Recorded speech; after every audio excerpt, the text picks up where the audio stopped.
नमस्कार दोस्तों, स्वागत है आपका एचडी आईएएस परिवार के अंदर। जैसा कि आप जानते हैं कि यहाँ पर मेंस प्रोग्राम चलाया जा रहा है। डेली जो है 2 से 3 क्वेश्चन हम कवर कराते हैं और वो क्वेश्चन होते हैं जो कि पिछले कुछ दिनों के अंदर या पिछले कुछ टाइम पीरियड के दौरान जो है करंट में रहे हैं, यानी कि जो मुद्दे हैं वो करंट में रहे हैं, वहां से हम क्वेश्चन कनेक्ट करते हैं, क्रिएट करते हैं और आप लोगों के लिए लेके आते हैं कि आपकी तैयारी हो सके। वो न्यूज, वो जो बड़े बड़े चैनल हैं, चाहे वो एजुकेशन चैनल हो या कोई भी चैनल हो, जो आपको कहानियां देते हैं व्यूज के लिए, और आप भी जो है बड़ा बड़ा नाम सुन के चले जाते हैं। और हमारे में हमें ये देखा है, कुछ कमेंट में हो या फिर ऐसे देखो कि छोटा चैनल है और इस छोटा चैनल पे क्या ही पढ़ाते होंगे, क्या ही कंटेंट होगा, क्या ये पढ़ाते होंगे, इनके कितनी वैल्यू होगी नहीं होगा, उस स्तर का पढ़ाते होंगे कि नहीं पढ़ाते होंगे।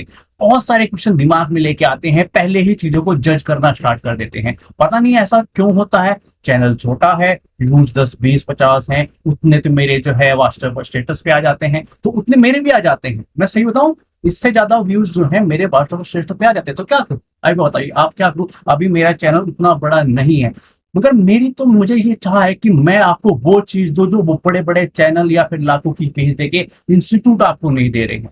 वो चीज मैं आपके लिए कर रहा हूं, तो बताओ क्या गलत कर रहा हूं कि वो चीजें आपको प्रोवाइड करा रहा हूं। वो क्यूज जैसे कि आपके सिलेक्शन हो सके, जिन चीजें आपका सिलेक्शन करा सके, क्यूज मैंने स्टार्ट किए कि आपको मेंस के वो क्यूज मिल सके जो करंट के मुद्दों से संबंधित है। अब ये क्वेश्चन है, आप देखिए कि पूर्वोत्तर भारत में क्रमिक रूप से उत्पन्न होने वाली आंतरिक सुरक्षा खतरों हेतु उत्तरदायी कारकों पर चर्चा कीजिए।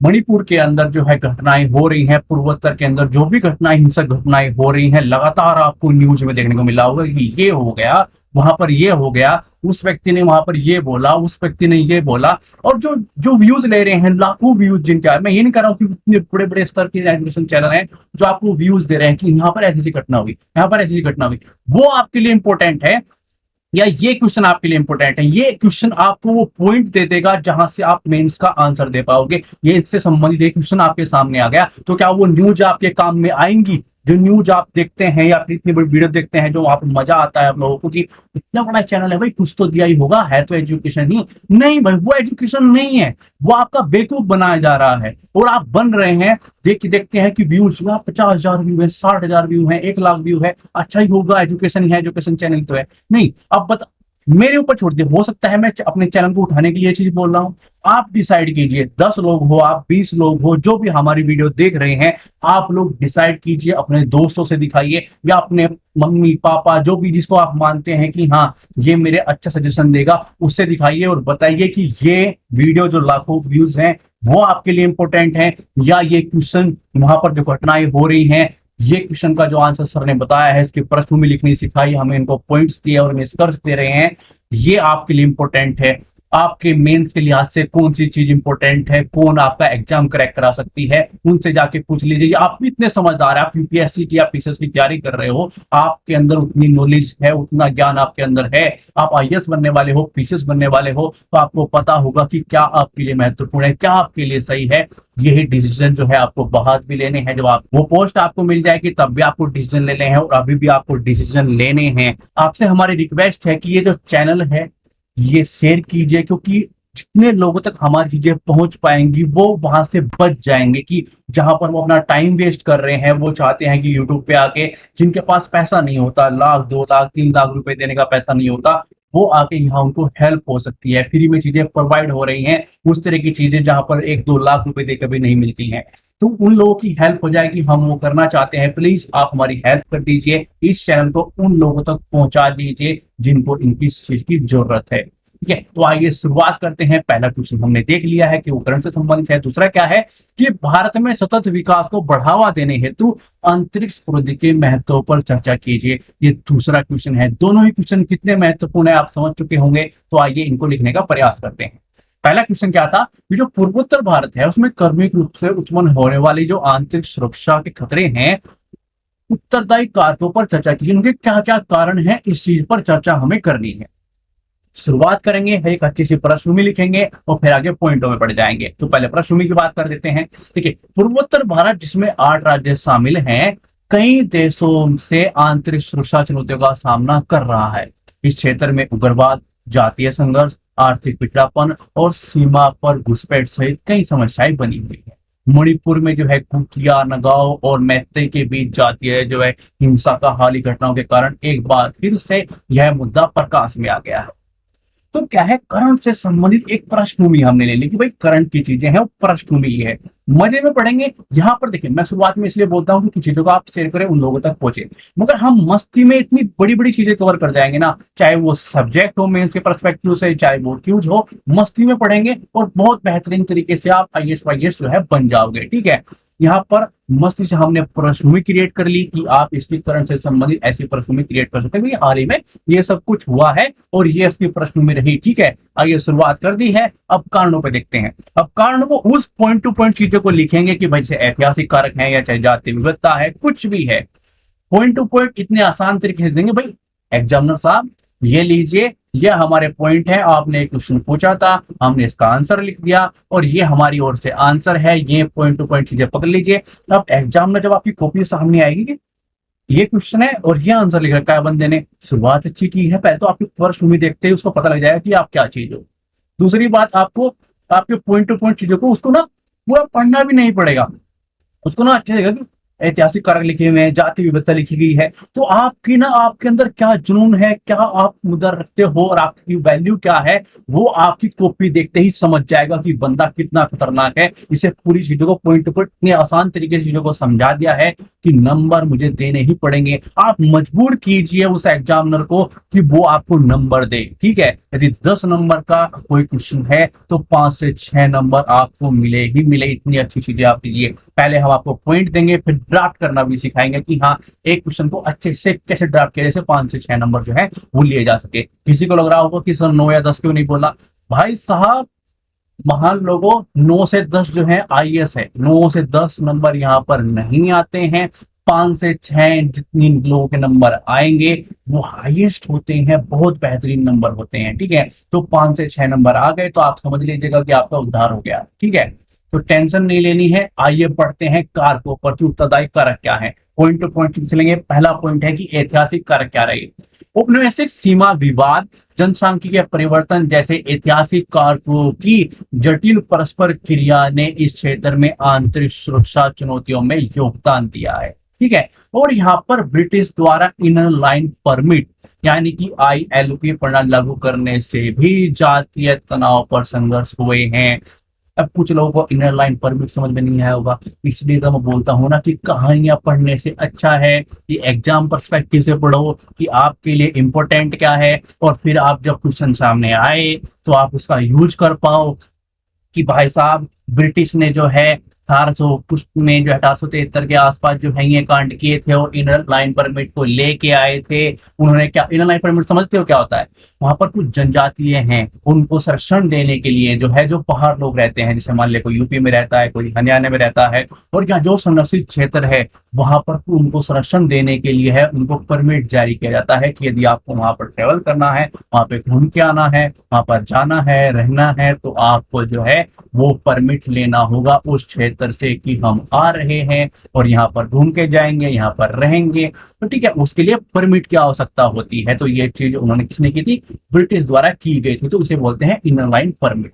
मेरी मजबूरी हो जाती है कि ये पॉइंट नहीं, तो यहाँ पर क्वेश्चन बताया जा रहा है, उसका आंसर मैं पॉइंट टू पॉइंट चीजें लेके चलूंगा कि भाई ऐतिहासिक कारक में आप ये पॉइंट दे सकते हैं। अब कुछ ने नहीं पढ़ा है, और जिन्होंने नहीं पढ़ा है उसको माँ की कसम है, वो कमेंट में लिखेगा मुझे नहीं पता था इनर लाइन परमिट किसने लागू किया और क्या होता है इनर लाइन परमिट। ठीक है, तो बताएगा कि हाँ भाई मुझे नहीं पता था कि इनर लाइन परमिट क्या होता है। ठीक है, तो पॉइंट तो आप कहां से यूज करोगे, क्योंकि आपने क्लासेस जो है कहानियों में दी है। आगे बढ़ते हैं जातीय विविधता पर कि पूर्वोत्तर भारत विभिन्न जनजातीय समूह के लगभग 40 मिलियन लोगों का आवास स्थल है। इन जनजातियों को अलग संस्कृति है, इनकी भाषाएं अलग हैं। ठीक है, तो विविधता ही है ना कि सांस्कृतिक विविधता है, इनकी संस्कृति है वो अलग अलग है, भाषाएं अलग अलग हैं। जाति विविधता के कारण यहाँ पर अपने संबंधित समूह के हितों और प्रतिनिधित्व के कारण जो है करने वाले कई विरोधी संगठन है हो जाते हैं ना, कई लोग इकट्ठे हो जाते हैं, एक समूह क्रिएट कर देते हैं, वो विद्रोही संगठन होता है कि हम तो ये कांड करके रहेंगे, शांति तो यहाँ पर होने ही नहीं देंगे। ठीक है, तो ये समूह राज्य के खिलाफ जो है सशस्त्र संघर्ष में शामिल हो रहे हैं। अब उसके भी बहुत सारे कारण हैं, ऐसा नहीं है कि खाम कोई जो है हथियार उठा लेता है।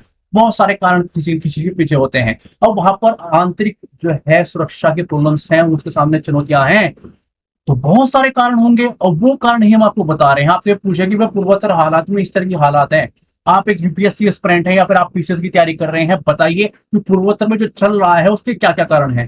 सर न्यूज में बताया था कि उस नेता ने ऐसा ऐसा किया, उसने ऐसा कुछ बोल दिया है, आपस में कुछ चल रहा है, मैंने कुछ वीडियोस देखी हैं और उस बड़े बड़े एजुकेशन चैनल पे ऐसा बता रहे थे सर, ये चीजें होंगी। और वो यदि वो सही में पढ़ा लिखा इंसान होगा और यदि वो एग्जामिनर हुआ जो कॉपी चेक करता है यूपीएससी की, वो क्या समझेगा कि आप क्या हो भाई, आप यूपीएससी की तैयारी कर रहे हो और पता किस चीज के लिए हो कि न्यूज में ऐसा बता रहा था, उस एजुकेशन चैनल में ये बता रहे थे। भाई ये चीज बतानी है कि ऐतिहासिक कारक, सर हम इस चीज को मानते हैं कि ऐतिहासिक कारक यही रहे हैं, किसी भी चीज के पीछे एक कारण नहीं होता है, बहुत सारे कारण होते हैं। इसमें कुछ ऐतिहासिक कारक भी है, कुछ जाति विविधताएं हैं, ठीक है, वो चीज देखेंगे और बहुत सारे कारण हम आपको बताते चलेंगे। तो ये पॉइंट आप बता सकते हैं, हो सकता है इंटरव्यू में पूछा जाए कि पूर्वोत्तर हालात जो है उसके पीछे आप क्या क्या कारण मानते हैं, तो कुछ भी पूछा जा सकता है। ठीक है, इसमें यहाँ आगे बढ़ते हैं, जिसमें यहाँ हिंसा विस्थापित और मानवाधिकार का उल्लंघन हुआ है। उदाहरण के लिए बात करें हम, असम का जो है यूएलएफए है, नागालैंड का यू है एनएससीएन है, और पूर्वोत्तर क्षेत्र के कुछ सक्रिय विद्रोह समूह में इस शामिल है। उदाहरण दिए हैं कि इस तरह के समूह वहां पर कार्य हैं, वहां पर सक्रिय हैं। ठीक है, आगे बढ़ते हैं, सीमा संबंधी मुद्दे। आप ये मत देखिए कि हम 3 से 4 पॉइंट आपको दे रहे हैं, इतने बड़े वर्डिंग तो आएगा नहीं, हो सकता है क्वेश्चन जो है 150 में आए, हो सकता है क्वेश्चन जो है 250 में आए। हम आपको वो सभी पॉइंट दे रहे हैं कि जिनका आप इस्तेमाल कर सकते हैं। अब 3 से 4 पॉइंट हमने दे दिए, जरूरी नहीं है कि आप 3 से 4 पॉइंट का वहां पर इस्तेमाल करें, आप वहां पर 2 का कर लीजिए, 1 का कर लीजिए, मगर पॉइंट देना जरूरी है कि भाई सीमा संबंधी भी मुद्दे हैं, ये भी एक प्रकार की चुनौती है, ये भी एक कारण है। ठीक है, जो आप अपने सारे कारण बताएंगे उसमें जरूरी नहीं है कि हर चीज का जिक्र आए, 1 या 2 पॉइंट, तो मैं आपको असलियत बता रहा हूँ कि भाई 150 पूछा गया है तो जरूरी नहीं है कि इतने पॉइंट दिए जाए, क्योंकि वर्डिंग का भी ध्यान रखना होता है। तो 1 या 2 पॉइंट आप दो और अपनी बात रखो कि भाई सीमा संबंधी मुद्दे हैं, चुनौती है और ऐसा ऐसा कुछ है। ठीक है, अपनी बात रखोगे, अच्छे से चीजों को रखोगे तो नंबर मिलेंगे ही मिलेंगे। तो सीमा संबंधी क्या मुद्दे हैं, आइए वो देख लेते हैं। पूर्वोत्तर भारत की सीमा जो है चीन, बांग्लादेश, भूटान, म्यांमार सहित कई देशों के साथ जो है संलग्न है। ठंडी सीमाओं ने इस क्षेत्र में सीमा पार घुसपैठ, हथियार, ड्रग्स, वर्जित वस्तुओं की तस्करी हेतु संवेदन एक बना हुआ है, क्योंकि इस तरह के क्षेत्र वहां पर लगते हैं जहां पर इनका उत्पादन होता है और वहां से चीजें निकलती हैं। पूरी एक पैठ है, पूरी एक लाइन बनी हुई है जहां से ये चीजें क्रिएट होती हैं। अब वहां पर बेरोजगारी है, प्रॉब्लम्स है, उनको हथियार फ्री में मिलेंगे, खाना मिलेगा, पैसा मिलेगा और ड्रग्स मिलेगा, जो नशे में धुत रहेंगे, तो इस तरह की चीजें वहां पर देखने को मिलेंगी। तो सीमा संबंधी ये भी बहुत बड़ी प्रॉब्लम होती है। ठीक है, पूर्वोत्तर क्षेत्र में भौगोलिक रूप से स्वर्णिम त्रिभुज जैसे कि म्यांमार है, थाईलैंड है, लाओस के अफीम उत्पादक निकट स्थिति है। यहाँ पर जहां पर अफीम का उत्पादन होता है, ये कंट्रियां हैं वो उनके पास में ही लगती हैं, तो इसलिए वहां पर ये चीजें बड़ी मात्रा में देखने को मिलती है। तो हर चीज एक कारण होता है कि सीमा संबंधी क्या प्रॉब्लम है, तो वो हम आपको बता रहे हैं। पड़ोसी देशों के साथ सीमा विवाद ने भी तनाव और संघर्ष को जन्म दिया है। खासकर बात करें हम चाइना की और बांग्लादेश की, तो ये वहां पर नाश करने के लिए लगे हुए हैं। चाइना तो ये चाहता है कि ये पूरा हिस्सा हमारे में मिल जाए, अरुणाचल अरुणाचल नहीं, पूरा पूर्वोत्तर ही हमारे में आ जाए। तो इसको हम बताएंगे कि जिस दिन भिड़ गए ना, तो पूरा चाइना इंडिया में मिला देंगे। इनको लगता है कि हथियारों से भी जंग, सिर्फ हथियारों से जंग जाए। यहाँ पर इतना जज्बा है ना लोगों के अंदर कि लट से तोड़ देंगे आपके जो जेट वेट है ना, कुछ भी कर सकता है इंडियन। जब यहाँ से खिसकती है ना, क्या होते हैं आतंकवादी सटकली, तो जब सटक जाती है ना तो कुछ भी कर सकता है। चाइना को यहाँ तक आते हैं, गोटे गोटे तक ना बोलते हैं ना, नीचे पैरों पैरों तक आते हैं। इतनी मार लगेगी ना, समझ में आ जाएगा कि क्या कर रहे हो तुम वहां पे। तो वो चीज आपको देखने को मिली, एक बार छेड़ के देखो आप अच्छे से, फिर पता लग जाएगा। और देखा भी है वहां पर कितने मारे थे और किस चीज से मारे थे, कुछ लोगों ने हाथों से घोट घोट कर मार दिया था। तो वो चीज देखने को मिलती है कि इंडिया में क्या कर सकता है इंडिया का युवा। ठीक है, कुछ भटक गए हैं इधर उधर, मगर जो मतलब हमारी सेना है, जो हमारी आर्मी है, उससे ना भिड़ोगे तो आपके लिए अच्छा रहेगा। आपके जो है सीखेंगे नहीं, नहीं तो सिखवाना पड़ेगा मम्मा से। ठीक है, आगे बढ़ते हैं। सीमा विवाद मुद्दे देख लिए हैं, जरूरी नहीं है कि तीनों पॉइंट दें, एक दें, दो दें, या फिर एक इनमें से कोई एक दे दो। पॉइंट हम कहेंगे ना कि सर ने बताया नहीं था, ये पॉइंट नहीं बताया था, वो पॉइंट नहीं बताया था, वो थोड़ा सा रहता है बच्चों के अंदर। हमने सारे पॉइंट दे दिए हैं, एक दो, दो दो या तीन दो, आपकी मर्जी। ठीक है, अब बात करते हैं आर्थिक पिछड़ापन पर। पूर्वोत्तर भारत को भारत के आर्थिक रूप से पिछड़े क्षेत्रों में से एक माना जाता है। इस क्षेत्र में प्रति व्यक्ति आय का कम होना, अपर्याप्त बुनियादी ढांचा होना, सीमित रोजगार के अवसर जैसी जो समस्याएं बनी हुई हैं, तो ये प्रॉब्लम्स हैं और यही प्रॉब्लम्स जड़ भी है इस चीज का, ठीक है। और आर्थिक पिछड़ापन से बेरोजगारी, गरीबी को जन्म मिलता है। जब इंसान बेरोजगार होगा तो पैसा आएगा नहीं, और गरीबी फैलाएगी तो इस तरह की चीजें देखने को मिलेंगी। और वो जो विद्रोही समूह है वो क्या करेंगे भाई, वो आकर्षित करेंगे कि भाई हमारे में शामिल हो, रोटी तो मिले। सारा रोटी मसला जो है रोटी का, तो वो चीज होती है ना कि सारा मसला रोटी का, वो गाना सुना होगा आपने। तो वो चीजें प्रॉब्लम्स हैं कि भाई सारा मसला तो रोटी का है, तो आप उनको जो वो चीजें दोगे, रोजगार दोगे, वहां की गरीबी खत्म करोगे, तो वो चीजें हमको कम देखने को मिलेंगी, ठीक है। तो ये आप कर सकते हैं। प्राकृतिक संसाधन को अधिक दोहन हो रहा है। पूर्वोत्तर भारत में तेल है, गैस है, कोयला है, सब कुछ भरा हुआ है उस क्षेत्र के अंदर। खनिजों सहित अन्य प्राकृतिक संसाधन से वो संपन्न है। तो फिर भी वहां पर आप रोजगार नहीं दोगे, इस तरह की कृत्य करोगे, तो ये चीजें होंगी ही होंगी, ठीक है। तो इन संसाधनों के दोहन से पर्यावरण का संरक्षण हुआ है और स्थानीय समुदाय का विस्थापन भी हुआ है, ठीक है। तो इस विस्थापन से स्थानीय समुदाय के बीच में असंतोष पैदा हुआ है और विद्रोही समूह के विकास के लिए अनुकूल माहौल विकसित हुआ है। देखिए ये हमारी प्रॉब्लम है, हम उनको सोल्व कर लेंगे, चाहे चाइना हो चाहे बांग्लादेशी हो। यदि उनको लगता है कि वो वहां पर आएंगे, हमारे लोगों को भड़काएंगे और इंडिया से अलग करेंगे, तो इंडियन आर्मी तबलों को ऐसा सुझाएगी कि वो फिर कभी कम नहीं होंगे। मगर आर्मी अच्छे से तबला सुझाती है, और यदि फिर से कुछ ऐसी क्रिएटिविटी हुई और वहां पर ये चीज नहीं रुकी, तो आर्मी किसी ना किसी दिन आर्मी की सटकेगी और पूरे चाइना और बांग्लादेश के तबले जो है सूजे हुए मिलेंगे। आपको सुबह न्यूज मिलेगी कि जैसा बोलते हैं ना हमारे मोदी जी कि मित्रों रात ये हुआ है कि पूरे चाइना और बांग्लादेश के तबले सुझा दिए गए हैं। तो ऐसी कुछ न्यूज कभी भी मिल सकती है यदि ये चीज नहीं रुकी, ठीक है। तो तबले रातों रात सूझ भी सकते हैं, तो सुधर जाओ, अभी टाइम है, नहीं तो फिर आर्मी सुधारेगी हमारी। तो मर्जी आपकी है कि खुद सुधरना है कि तबले सुधरवाने हैं, तो वो आपकी मर्जी है, ठीक है। हम ध्यान देते हैं अगले पॉइंट पे। राज्य और गैर राज्य अभिकर्ताओं की भूमिका की बात करें तो पूर्वोत्तर भारत का उग्रवाद 1950 के दशक के अंत में तत्कालीन पूर्वी पाकिस्तान द्वारा समर्थित है। 1960 के दशक से शुरुआत के नागा सैन्य कर्मियों के प्रशिक्षण उन्हें हथियार देने के रूप में समर्थन मिला है, ठीक है। आगे चलकर चाइना ने भी विद्रोहियों और माओवाद को हथियार देने के माध्यम से प्रेरित किया गया है। ये बंदा नहीं टल रहा है। चाइना अब तबले होते हैं ना, उनको सुधवा के ही मानेगा, और ये जो आंखें हैं पहले ही बंद हैं और ये और बंद हो जाएंगी, ठीक है। पहले ही नहीं खुलती ना इनकी आंखें, खुलती नहीं है और पूरी बंद हो जाएंगी। किस दिन देख लेना, आपको रातों रात खबर मिलेगी कि मित्रों रात में आंखें और तबले दोनों सुझा दी गई हैं, ठीक है। आगे बढ़ते हैं।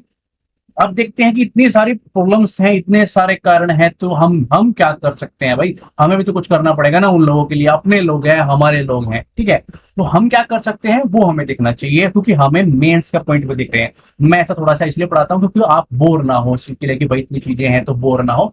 तो वो चीज मैं बता रहा हूँ कि आगे हम क्या कर सकते हैं। सशस्त्र बल विशेषाधिकार अधिनियम की बात करें जो लगातार चर्चाओं में रहता है बसपा, कि कर्मिक रूप से उन क्षेत्रों से हटाया जाना चाहिए जहां स्थिति बेहतर है। जहां पर स्थिति ठीक हो गई है तो यार उस चीज को पीछे से हटा लो, उन लोगों को थोड़ी शांति मिलने दो।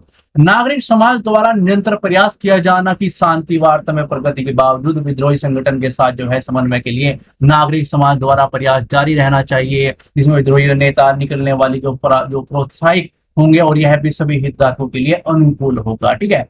इन राज्यों में विभिन्न जातीय समूह के बीच जो संघर्ष चलता रहता है उसको रोकने के लिए जो है राज्यों के बीच सीमाओं को स्पष्ट होना जरूरी है कि भाई यार जो सीमाएं हैं उनको स्पष्ट करो, नहीं तो ये युद्ध जो है बचता ही रहेगा। वो उसके सर पे मारेगा और वो उसके सर पे मारेगा और जूता पतरी हो जाएगी, ठीक है। तो वो चीज रोको यार। उदाहरण के लिए असम मेघालय की बात हो रही है, असम अरुणाचल प्रदेश की बात हो रही है, तो सीमा समझौता हो, चीजें स्पष्ट हो, वो जरूरी है। घुसपैठ, मनी लॉन्ड्रिंग, हथियार तस्करी से बेचने के लिए सीमाओं पर सुरक्षा के जो है मजबूत करना चाहिए, और इन मुद्दों को हल करने के लिए एक समग्र दृष्टिकोण अपनाने की हमें आवश्यकता है। ऐसा आप निष्कर्ष में लिख सकते हैं, बता रहा हूं, ठीक है। जिसमें राजनीतिक संवाद, आर्थिक विकास, पर्यावरण की स्थिरता शामिल हो, और उत्तर पूर्व क्षेत्र शांति सुरक्षा के लिए रक्षा, संवाद और विकास आधारित 3 आयामी रणनीतियां हमें अपनाना महत्वपूर्ण हमारे लिए होगा, और वो हमारे लिए आवश्यक भी है। ऐसा बेहतरीन सा निष्कर्ष आप लिख सकते हैं। आगे हमें क्या करना चाहिए, तो ये पॉइंट आप दे सकते हैं। कारण क्या क्या है, इतने कारण आपको कोई नहीं बताएगा, और कोई पूछे ना कि भाई क्या क्या कारण है पूर्वोत्तर के, तो ये कारण देने होते हैं, वो उस चैनल ने ये बताया है, न्यूज में ये है। यूपीएससी स्प्रेंट हो यार, तो यूपीएससी की तरह चलो ना भाई, आईएएस वाईएएस बनो, क्यों इधर उधर कहाँ घूम रहे हो, ठीक है। देश को संभालो, देश को आपकी जरूरत है, ठीक है। आगे बढ़ते हैं, हमें भी आपकी जरूरत है तो हमें भी संभालो, ठीक है। क्वेश्चन देखते हैं अगला महत्वपूर्ण क्वेश्चन की, भारत में सतत विकास को बढ़ावा देने में अंतरिक्ष प्रौद्योगिकी के महत्व पर चर्चा कीजिए। तो महत्व बताते हैं कि क्या क्या महत्व। शुरुआत करेंगे पृष्ठभूमि से, एक अच्छी सी पृष्ठभूमि मस्त वाली लिखते हैं। आंतरिक प्रौद्योगिकी और अंतरिक्ष तकनीकी, अंतरिक्ष यात्रा अन्वेषण क्रम में उपकरणों तथा प्रणालियों का डिजाइन, विकास, निर्माण और संचालन के लिए इंजीनियरिंग सिद्धांतों का अनुप्रयोग संदर्भित करती है। अंतरिक्ष में प्रौद्योगिकी ने भारत में सतत विकास को बढ़ावा देने हेतु महत्वपूर्ण भूमिका निभाई है। तो एक अच्छी सी 2-3 लाइन की पृष्ठभूमि हमने लिख दी है, पृष्ठभूमि लिख दी है। तो आगे चलते हैं कि क्या क्या महत्व है, कहाँ कहाँ इनके इफेक्ट पड़ते हैं, अच्छे इफेक्ट, ठीक है। तो पॉइंट टू पॉइंट वही बार बार मैं रिपीट करता हूं कि चीजें इतनी आसान कर दो कि वो भी आपको आसानी से नंबर दे दे। हमें चाहिए नंबर, हमें बनना है आईएएस और पीसीएस, तो जो आपको बनना है उसी तरीके से चलो। न्यूज व्यूज और व्यूज के चक्कर में मत पड़ा करो कि नीचे 10 व्यू दिखाई दे रहे हैं, 50 व्यू दिखाई दे रहे हैं। व्हाट्सएप पर टेस्ट से मेरे 100 व्यू आते हैं, क्या करूंगा उनका, करूं उसका कुछ नहीं कर सकता ना। तो व्यूज के नहीं भाई, कंटेंट। आपको क्या जरूरत है, व्यूज की या कंटेंट की? आप देखो कि आपको किसी की जरूरत है। आपको सिलेक्शन लेना है या 1-2 लाख 5 लाख व्यूज के चक्कर पड़ना है? वो तो बड़े बड़े जो है मनोरंजन सिस्टम है जिनपे करोड़ों व्यू है, क्या करोगे उनका? सिलेक्शन दिला देंगे क्या भाई? सिलेक्शन नहीं दिलाएंगे, सिलेक्शन ये चीजें दिलाएंगी। तो इन चीजों पे पढ़ो, ठीक है। आओ शेयर करो, मस्त तरीके से मचाते हैं ना कुछ मस्त वाला कि भाई यार आप हमारी हेल्प करेंगे, हम आपके लोगों को बड़े स्तर पर कुछ प्रोवाइड करा पाएंगे, ठीक है।